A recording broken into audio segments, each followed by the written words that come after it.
करते हैं आप लोगों के आपके अपने चैनल पे। बहुत सारे लोगों को बहुत सारे क्वायरी हो रही थी यार, मैंने खुद भी चैनल पे देखा था, बहुत सारे चैनलों पे एक अच्छी जानकारी नहीं दिया जा रहा था कटअप के बारे में दोस्तों। साथ ही आंसर की आने वाली है कि नहीं, कुछ लोग बोल रहे थे आने वाली है नहीं आने वाली है। नेवी के बारे में कि नेवी के अनुसार अगर देख भी सकता है नहीं भी दे सकता है। रिजल्ट के बारे में कि रिजल्ट कब तक आएगी। साथ ही साथ में नॉर्मलाइजेशन के बारे में बहुत सारी प्रॉब्लम हो रही थी। लोग बोल रहे थे कि नॉर्मलाइजेशन होगा कि नहीं होगा, क्या पता क्या नहीं पता। ठीक है, उसके बारे में बात करने वाले हैं। आप सभी को पता है कि इंडियन नेवी सिविलियन का जो फॉर्म है वो ट्रेड्समैन, चार्जमैन और ड्राफ्टमैन में आया था। मैं ये सारी जानकारी आपको बताऊंगा दोस्तों, सारी चीज़ें कटअप, आंसर की, रिजल्ट, नॉर्मलाइजेशन, सारी मैं ऑफिशियल तरीके से मैं बात करूंगा। मैं इधर उधर की कोई बातें नहीं करूंगा। और मैं बहुत पहले ये सब सारी चीज़ें पे वीडियो बनाता था दोस्तों, बट मैंने कुछ छोड़ दिया था ये सब रीजन, कुछ रीजन की वजह से। बट मुझे फिर से लग रहा है क्योंकि मैंने देखा ऑथेंटिक जानकारी नहीं मिल रही है। अब वीडियो को शुरू से लास्ट तक देखेंगे, आपको सारी जानकारी इसमें मिल जाएगी दोस्तों। ठीक है, सारी चीज़ आपको मिल जाएगी। चलिए सबसे पहले वीडियो को आगे बढ़ाते हैं। सबसे पहले अगर हम बात कर लेते हैं दोस्तों वैकेंसी के बारे में, क्योंकि जब मैंने यहाँ पे स्लाइड में चीज़ डाला हुआ है कटअप के बारे में, तो बड़ी सारे लोग बोलेंगे कि सर कि कटअप के बारे में बताने से पहले क्या क्या फैक्टर्स इसमें होता है। देखिए दोस्तों, जो कटअप के लिए फैक्टर जो डिसाइडिंग होता है, सबसे पहले होता है कि आपकी कितनी वैकेंसीज थी। ठीक है, उसके बाद एग्जाम का क्या लेवल रहा है। ठीक है दोस्तों, एग्जाम का लेवल क्या रहा है। ठीक है, उसके बाद आपके कितने कैंडिडेट जो थे वो अपीयर हुए एग्जाम में। ठीक है, ये सारी जानकारी आपको मिलेगी। अगर रहेगी तब आप आराम से कटअप के बारे में थोड़ा अनुमान लगा सकते हैं। वैसे तो आप पूरा ब्रह्मा जी आप है नहीं कि आप जो बताओगे वही सही हो जाएगा, बट आप हाँ कटअप का अनुमान लगा सकते हैं। मैं ये सारी जानकारी निकाला हूँ। आप मेरे बहुत पहले का वीडियो देख सकते हो जिसमें मैंने कटअप बताया हूँ। सारी एग्जैक्ट चीज़ें आती थी दोस्तों, थोड़ा बहुत ही ऊपर नीचे होता था बट लगभग एग्जैक्ट चीज़ आती थी, चाहे वो रेलवे की कटअप हो या फिर डिफेंस के लिए मैं स्पेशली वीडियो बनाता हूँ दोस्तों, या फिर एपकैट सीडीएस के लिए। ठीक है, चलिए मैं आगे बात करता हूँ। यहाँ पे देखिए सबसे पहले वैकेंसीज के बारे में बात करें तो आप यहाँ पे देख सकते हैं चार्जमैन के वैकेंसीज के बारे में। 2 पोस्ट थी दोस्तों चार्जमैन की आई थी, एक एम्यूनिशन वर्कशॉप और एक फैक्ट्री वाले। ठीक है दोस्तों, एम्यूनिशन में टोटल 22 वैकेंसीज थी जिसमें 12 अनरिजर्व कैटेगरी की थी। चार्जमैन और फैक्ट्री में टोटल 20 वैकेंसीज थी। सीनियर ड्राफ्टमैन यानी इलेक्ट्रिकल में तुम्हारे टोटल 142 थे, ड्राफ्टमैन मैकेनिकल में 26 थे, कंस्ट्रक्शन में तुम्हारे 29 थे, कैट्रियोग्राफी में 11 थे, और सीनियर ड्राफ्टमैन में ही ये सारा चीज़ें 50 वैकेंसी थे। देखिए दोस्तों, मैं एक चीज़ आप लोग को बता दूं कि जो ड्राफ्टमैन के जो वैकेंसी है यहाँ पे बहुत ज़्यादा दिख रही है एज कम्पेयर टू ट्रेड्समैन से तो कम है दोस्तों। बट देखिए मैं आपको एक चीज़ बता देता हूँ, इसमें मांगा गया था आपको एक्सपीरियंस दोस्तों, जो कि बहुत सारे लोगों के पास नहीं था। इसलिए इसमें जो फॉर्म फिलअप किया गया बहुत कम है फिलअप किया गया। मैं सारी जानकारी अभी आगे बताऊंगा सारी चीज़ इसके बारे में। ठीक है, तो इसमें जो फॉर्म फिलअप किया गया वो बहुत कम किया गया था। और चार्जमैन और जो आपके यहाँ पे एम्यूनिशन वर्कशॉप में जो थे दोस्तों, इसमें क्या था कि पीसीएम को भी एंट्री मिल गया था, जो कि पीसीएम से किए हुए थे, ग्रेजुएशन साइंस से जो किए हुए थे उनको भी एंट्री मिला था। और फैक्ट्री में आपको आईटीआई के लिए भी मिला हुआ था, जो कि आपके बीटेक किए हुए थे उनको भी कहीं कहीं मिला हुआ था। कुछ लोगों जो कि आपका पॉलिटेक्निक से किए हुए थे उनको भी मिला था एंट्री। ठीक है, तो इसमें फॉर्म फिलअप हुआ था दोस्तों, ऐसा नहीं था कि इसमें फॉर्म फिलअप नहीं हुआ था। बहुत सारे लोग बोल रहे हैं कि 7,000 8,000 फॉर्म फिलअप हुआ था। नहीं दोस्तों, ऐसा नहीं था कि 7-8 हज़ार फॉर्म फिलअप हुआ है। ठीक है, और एक चीज़ मैं आपको और बता दूं कटअप के बारे में बताने से पहले, तो देखिए इसमें कुछ लोग ऐसे भी आए थे, कुछ लोग, बहुत सारे लोग नहीं, जो कि एसएससी के लिए प्रिपेयर कर रहे थे दोस्तों। एसएससी आप सभी को पता है क्योंकि एसएससी का पैटर्न ही सेम था, तो बहुत सारे लोग एसएससी का पैटर्न में आए थे। आप यहाँ पे देख सकते हैं वैकेंसी 12, टोटल 22 वैकेंसी है दोस्तों। यहाँ पे नीचे में आपके देख सकते हैं कि नीचे में टोटल 20 वैकेंसी है। तो ये नहीं है कि इतने सारे लोग नहीं आए थे, इतने सारे लोग आए थे, सीरियस लोग आए थे जो कि एसएससी का भी प्रिपेयर कर रहे थे। क्योंकि आप यहाँ पे देख सकते हो कि लेवल यहाँ पे 6 है। और मैं एक चीज़ आपको एक और बता दूं कि लेवल यहाँ पे 6 बोला जा रहा है दोस्तों। ठीक है, बट ये जो अदर है एसएससी के कंपेयर में, एसएससी का कंपेयर में 7 के जो आपको मिलेगा सैलरी, उसके कंपेयर में 6 में मिल जाएगा, क्योंकि इंडियन नेवी में बहुत सारे अलाउंसेस इसमें जुटते हैं दोस्तों। ठीक है, चलिए मैं अब आगे बात करता हूँ। मैं क्यों बता रहा हूँ आपको जानकारी पता चल गया होगा। अब ट्रेड्समैन के बारे में बात करते हैं दोस्तों। ठीक है, यहाँ पे रुकिएगा 1 मिनट दोस्तों। अब अगर आप यहाँ पे देख सकते हैं ट्रेड्समैन के वैकेंसी के बारे में दोस्तों, तो ट्रेड्समैन की वैकेंसी देख सकते हैं। ईस्टर्न कमांड में टोटल आपके 9 थे, वेस्टर्न कमांड में 565 थे, साउथर्न कमांड में 36 थे। ठीक है, उसके बाद ये सेम वैकेंसी थी, टोटल 610 और यहाँ पे थी। लेकिन देखिए दोस्तों, इसके साथ ही साथ में एग्जाम होने से कुछ दिन पहले ही नोटिफिकेशन आ गया था और इसमें से कुछ वैकेंसी को बढ़ा दिया गया था दोस्तों। ठीक है, मुझे एग्जैक्ट डाटा भी याद नहीं है कि इतनी वैकेंसी बढ़ी थी, लेकिन हाँ ये वैकेंसी बढ़ के लगभग 700 क्रॉस कर गया था दोस्तों। ठीक है, यहाँ पे आप सभी को पता है। चलिए मैं अब आगे बात करता हूँ। सबसे पहले बात करता हूँ एग्जाम लेवल के दोस्तों। बहुत सारे लोगों का मैं क्यों बता रहा, क्योंकि आपने देखा था कि प्रीवियस ईयर का जो कटअप था वो चार्जमैन का वो बहुत ज़्यादा गया हुआ था दोस्तों, आप सभी को पता है। आप सभी को पता है कि जो पिछले बार का जो कटअप गया था दोस्तों वो 95 तक चला गया था, ठीक है, आपका इसमें ट्रेड्समैन में। तो क्या इस बार भी कटअप जाएगी, उसी को मैं बता रहा हूँ एग्जाम लेवल क्या था। तो सबसे पहले मैं बात करूँ आपको ट्रेड्समैन के बारे में बात करता हूँ दोस्तों। ट्रेड्समैन के कटअप बारे में देखिए, जिस हिसाब से प्रीवियस ईयर का क्वेश्चन आ रहा था उससे थोड़ा सा अप गया था क्वेश्चन दोस्तों में। मैंने खुद पेपर देखा हूँ, मैंने खुद पेपर दिया हुआ भी हूँ, तो इसलिए मुझे आइडिया है इस चीज़ का, ठीक है। तो जो चार्जमैन का क्वेश्चन है वो पेपर थोड़ा सा अप गया था दोस्तों, ठीक है। उसके बहुत सारे लोगों को ये प्रॉब्लम आ रही थी कि कुछ क्वेश्चन गलत भी हो रहे थे, ठीक है दोस्तों। मैं आगे भी बात करता हूँ, आपको ट्रेड्समैन के बारे में बता रहा हूँ। जो प्रीवियस ईयर जो क्वेश्चन था उससे लेवल अप गया था दोस्तों, ठीक है। और लेकिन इतना भी आप नहीं गया था कि आप 50 नंबर लाके या 60 नंबर लाके या फिर आप कहोगे कि मैं सेफ हो जाऊंगा, ठीक है दोस्तों। थोड़ा सा लेवल अच्छा था, तो कंपटीशन भी तो अच्छा से बढ़ रहा है दोस्तों। क्योंकि देखिए पहले क्या हो रहा था, अभी कुछ लोग इसमें ऐसे भी लोग होंगे जो ITI कर रहे थे, साथ ही साथ में वो लोग बैंकिंग के लिए, सॉरी बैंकिंग मैंने बोल रहा हूँ, रेलवे के लिए भी प्रिपेयर कर रहे होगा दोस्तों, ठीक है। उन लोग का अधिकतर सेक्शन तो अच्छा ही होता है। एक आपका इंग्लिश रहा, तो ऐसा नहीं है कि जितना लोग जितनी वैकेंसी है उतने अच्छे लोग इसमें नहीं बैठे होंगे, ठीक है। मैं एक चीज़ आपको क्लियर कर दूँ, हाँ इंग्लिश का पेपर पिछले बार के कंपेयर में थोड़ा टफ था, बट इतना भी नहीं था कि नहीं हो सकता था, ठीक है। मैं आपको सारी बता दूंगा, इतना भी आसान भी पेपर नहीं दिया गया था कि आप सोचेगा कि 90 फिर से कटअप चला जाएगा। मैं सारी जानकारी आपको दूंगा। मैं अब बात करूं चार्जमैन के बारे में। देखिए दोस्तों, तो मैं खुद बता दूं कि मैं 2 बार एफकैट क्वालिफाई किया हूं दोस्तों, ठीक है।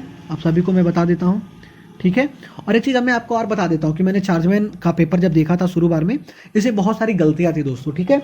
बहुत सारे जो क्वेश्चन थे, खासकर वोकेब का सेक्शंस में, आपको जिन लोगों का, मेरा तो 4 फरवरी का था सेकेंड शिफ्ट और थर्ड शिफ्ट दोनों था, क्योंकि मैं PCM ग्रुप का, तो मैंने दोनों के अप्लाई किया था। तो वो के जो सेक्शन जिनका होगा उस दिन एग्जाम, उनको पता होगा कि कुछ क्वेश्चन जो थे उनके ऑप्शन सेम थे दोस्तों, ठीक है। ऑप्शन सेम थे, ठीक है। सबसे पहले मैं ये बता रहा हूँ, मैं लेवल की तरफ भी जाऊँगा। ऑप्शन सेम थे, तो कुछ लोगों का कन्फ्यूजन हो रहा था, मैं खुद कन्फ्यूज हो गया था कि मुझे लगा कि मैंने क्वेश्चन तो गलत नहीं पढ़ लिया, क्योंकि स्पेल्ड निकालना था, पता नहीं मैंने सही वाला रॉन्गली वाला कर लिया, क्या कर लिया, ठीक है। तो ये कुछ क्वेश्चन गलती थी इसमें। साथ ही साथ में मैथ में भी कुछ क्वेश्चन थी दोस्तों गलती थी, ठीक है।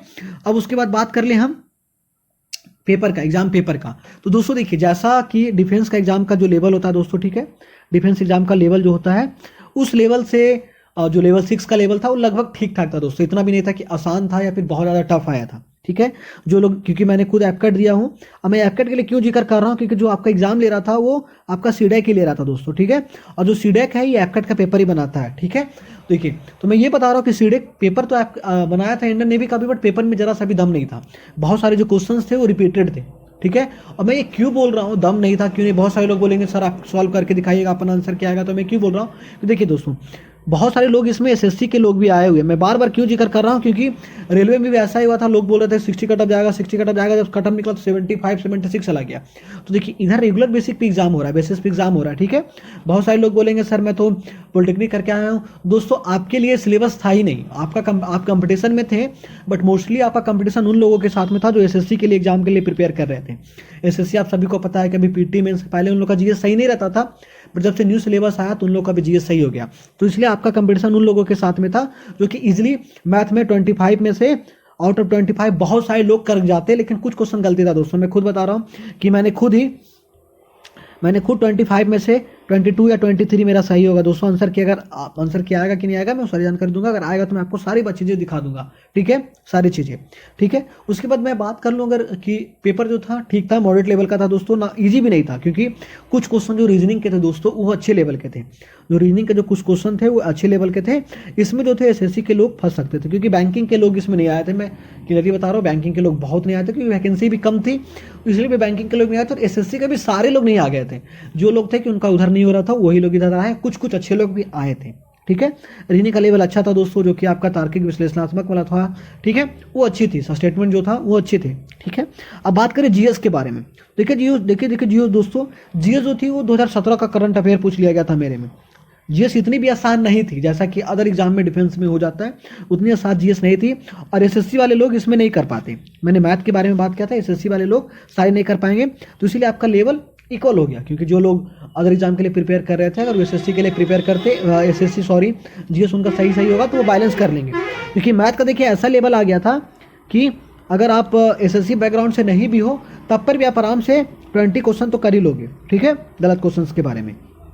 चलिए अब बात करें ड्राफ्टमैन के बारे में दोस्तों, कि ड्राफ्टमैन का क्या चीज़ था, ठीक है। ड्राफ्टमैन के बारे में बात कर ले कि ड्राफ्टमैन का क्या प्रॉब्लम था, तो हाँ पेपर ठीक था पिछले बार के कंपेयर में, जो पिछले बार एग्जाम्स हुए थे उसके कंपेयर में पेपर अच्छा था दोस्तों, पेपर का लेवल ऊपर गया था और इसमें तो कंपटीशन भी बहुत कम है।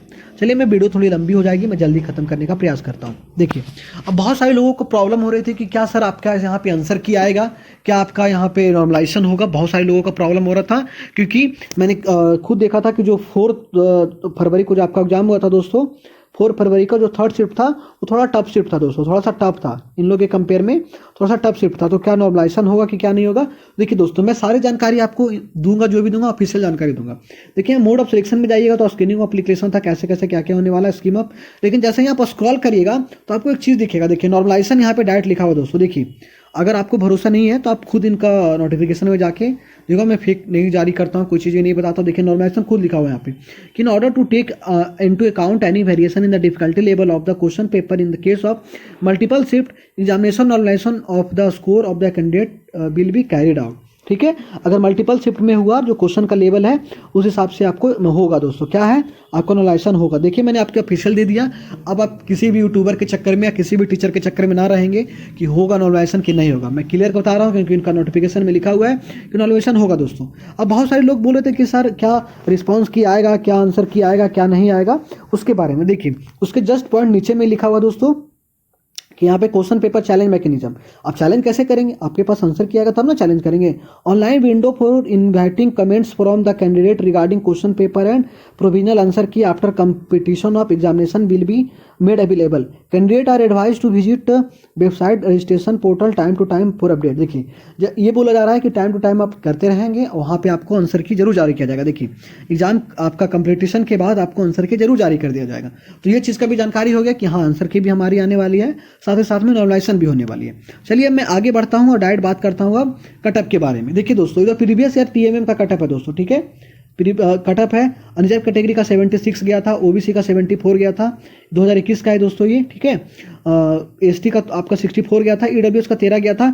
अब ईडब्ल्यूएस वाले ये मत सोचेगा कि सर मेरा तो 20 है सर, मेरा तो 40 है सर, पास कर जाएंगे, पास नहीं कर जाओगे बबुआ फेल कर जाओगे। क्योंकि जो इस समय जो आया था उस समय ईडब्ल्यूएस बहुत कम लोगों ने फॉर्म फिलअप किया था, इसलिए 13 कटअप गया था। तो इस बार का कटअप क्या जाएगी, देखिए जो पिछले बार के लोग जो थे वो लोग इतने लोगों ने आपका फॉर्म फिलअप के लिए आंदोलन किया था, सॉरी फॉर्म फिलअप किया था दोस्तों। देखिए तो इस बार कितने लोग फॉर्म फिलअप किए थे, देखिए दोस्तों इस बार जो फॉर्म फिलअप किया था वो आपका गया था लगभग 1.5 लाख फॉर्म आए हुए थे दोस्तों, ठीक है 1.5 लाख के करीब अप्रॉक्स आए हुए थे फॉर्म, ठीक है। देखिए उसके बाद इसमें से जो अटेंडेंस था वो लगभग 40 to 50% ही था। तो बहुत सारे लोग बोल रहे होंगे सर कि ये तो बहुत है, आधा आधी हो गया, नहीं।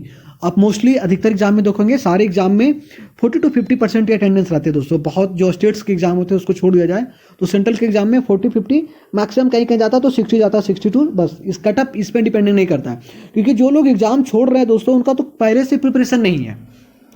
अगर प्रिपरेशन रहता तो क्यों एग्जाम देने जाते, तो आपका कंपटीशन तो उनसे है, ये था ही नहीं कभी भी।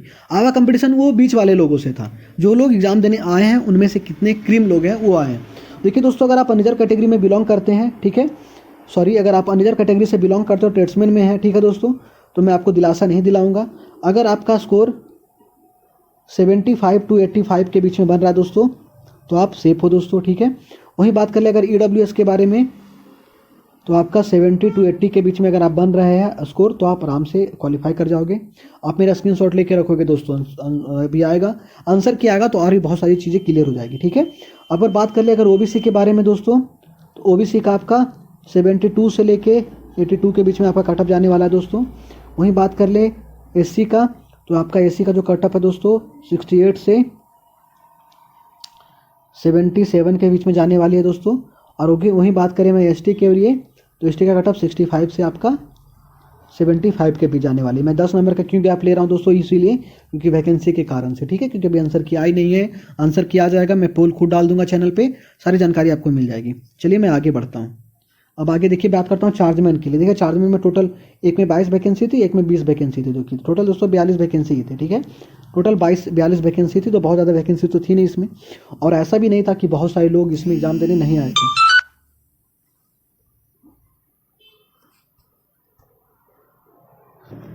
देखिए दोस्तों इसमें बहुत सारे लोग ऐसे भी आए हुए थे कि जो लोग एसएससी के फील्ड में थे, मैं बार बार शुरू से क्यों बोल रहा हूँ, तो देखिए, और लेकिन मैंने बताया है कि कुछ रीजनिंग के क्वेश्चन थे, कुछ आपके जीएस के क्वेश्चन थे जो कि थोड़ा सा कन्फ्यूजिंग थे दोस्तों, ठीक है। तो अगर इसका आप में इसका स्कोर अगर 70 से 75 के बीच में जा रहा है तो आप सेफ माने जा सकते हो रिजर्व कैटेगरी के लिए, ठीक है दोस्तों। अगर वहीं बात करें ईडब्ल्यूएस के लिए तो 68 टू 72 के बीच में आप सेफ हो, ठीक है। इतने से नीचे कम कटअप भी नहीं रहने वाले क्योंकि वैकेंसी बहुत कम है इसमें, ठीक है। अब बात कर रहे हैं हम एससी के लिए, तो एससी ओबीसी के लिए पहले बात कर लेते हैं। ओबीसी का जो कटअप 10 जाने वाला है वो आपका 69 से 73 के बीच में रहने वाला है दोस्तों। एससी का कटअप के बारे में बात कर लें तो एसटी का कटअप आपका 62 68 के बीच में रहेगा, और जो एसटी का जो कटअप है दोस्तों वो आपको रहने वाली है 62 65 के बीच में, ठीक है। देखिए दोस्तों, इसमें भी फॉर्म जो लगभग है 30 से 40 के करीब में फॉर्म फिलअप हुआ था। और देखिए दोस्तों, मैं खुद बता रहा हूँ कि जो मैंने खुद दिया था फैक्ट्री का नहीं, जो पहले एग्जाम था एडमिशन वाला, उसमें मेरे सेंटर पे मात्र 17 लोग आए थे और 500 लोगों का यहाँ पे कैपेबल था दोस्तों। तो इसमें थोड़ी कम, बहुत कम लोग आए थे, ठीक है। और उसके बाद देखिए इसमें जो लोग भीड़ दिख रही हुई थी, तो भीड़ दिख भी रही थी तो इसमें मेनली आईटीआई वाले और डिप्लोमा वाले लोग आए हुए थे, ठीक है।